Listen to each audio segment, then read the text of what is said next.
Hello दोस्तों, स्वागत है आपका एक बार फिर से इविल लैंड में। आज की कहानी खुद मेरे पिताजी ने शेयर किया है। ये बात लगभग 1982 की है, जब वो मजदूरी करके घर वापस लौटने की तैयारी कर रहे थे। काम पर उनको काफ़ी देर हो गया था, ज़्यादा रात नहीं हुई थी। अभी घड़ी में बस 10 ही बज रहा था। उनके दोस्त मित्र सब उस टाइम पर आगे पीछे करके घर चले गए थे, लेकिन पैसे लेने के चक्कर में उनको देर हो गई। उनके पास एक पुरानी सी साइकिल थी, जिससे वो रोज़ काम पर आते जाते थे। उनको जिस रास्ते से घर आना था, वो रास्ता बिल्कुल ही सुनसान था। रास्ते में अगल बगल कोई भी गांव नहीं था। वह रास्ता खेत और बागीचों के बीच से गुजरता था। कहीं कहीं रास्ते के दोनों साइड बड़ी बड़ी घास लगी थी। आसमान बिल्कुल साफ था। चांद का प्रकाश मन को शीतलता प्रदान कर रहा था। मेरे पिताजी उसी रास्ते से उस समय अकेले ही घर आ रहे थे। रास्ते पर उनके साइकिल की आवाज़ को छोड़कर और कुछ सुनाई नहीं दे रहा था। तभी अचानक से उनकी साइकिल से कुछ दूर पर एक छोटे बच्चे की रोने की आवाज़ सुनाई दी। आवाज़ बगीचे के साइड से आ रही थी, वो भी पेड़ के पीछे से। उन्होंने साइकिल रोक दिया और कहीं पर खड़े होकर जोर से बोलने लगे, कौन है वहाँ पे? इतना उनके बोलते ही बच्चे की रोने की आवाज़ बंद हो गई। फिर वो भ्रम मानकर अपनी साइकिल चलाते हुए आगे बढ़ गए। वो इस बात से अनजान थे कि उनके साथ क्या होने वाला है। कुछ दूर तक साइकिल चलाने के बाद उनके सामने उनके जितना बड़ा रास्तों के बीचों बीच एक भयानक काले रंग का कुत्ता खड़ा था। वह कुत्ता इतना विशाल था, उसको देखकर मेरे पिताजी सहम गए। वो समझ गए कि आज मेरा आखिरी दिन है, अब बचना मुश्किल है।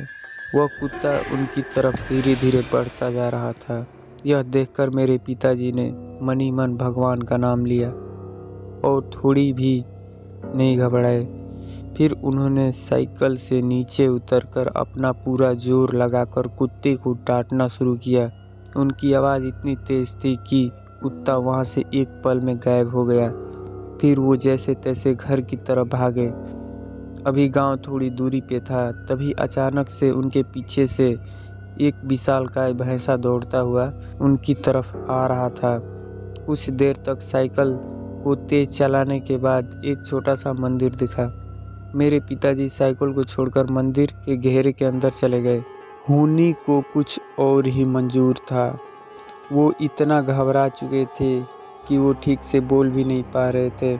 तभी अचानक से उनके कान में खड़ाऊ के चलने की आवाज़ सुनाई दी, जो इतनी मधुर थी मानो जैसे कोई देवता उनके पास खड़ा हो। खड़ाऊ की आवाज़ सुनने से ही उनका भय खत्म हो गया।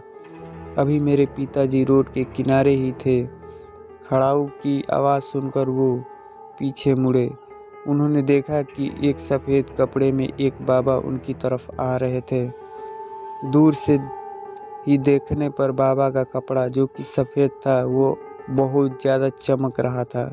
बाबा जितना उनके पास आ रहे थे, उतना ही वो बड़े होते जा रहे थे। मेरे पिताजी के सामने आते आते बाबा की लंबाई लगभग 20 फीट तक हो चुकी थी। उस समय ऐसा लग रहा था जैसे मानो कुछ हुआ ही न हो।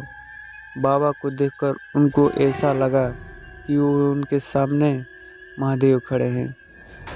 वो अपनी मधुर वाणी से बोले, तू यहाँ से अपने घर जा, तुझे कुछ नहीं होगा, मैं यहीं से तुझे देख रहा हूँ। फिर पिताजी ने साइकिल उठाया और बाबा को प्रणाम करके धीरे धीरे घर पे चले गए। रास्ते भर में उनको कोई तकलीफ़ नहीं हुई। घर पे आने के बाद मेरे दादाजी और घर वालों को उन्होंने सारी बात बताई। घर वाले भी सुनकर परेशान हुए और आश्चर्यचकित भी हुए। मेरे पिताजी ने नहा नहाकर थोड़ा सा खाना खाया और भगवान का नाम लेकर सो गए। तब से वो रोज़ समय से अपने काम पे जाते और समय से अपने काम से चले आते थे। ये हादसा आज कितने साल बीत गया, लेकिन आज भी उनको अपनी वो बातें याद है। तो दोस्तों, ये कहानी आपको कैसी लगी कमेंट में ज़रूर बताएं।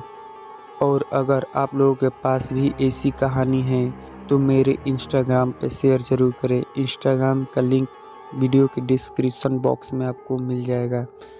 और जो लोग मेरे चैनल पर नए हैं सब्सक्राइब ज़रूर कर लें। तो मिलते हैं किसी और भयानक वीडियो में, तब तक के लिए जय हिंद।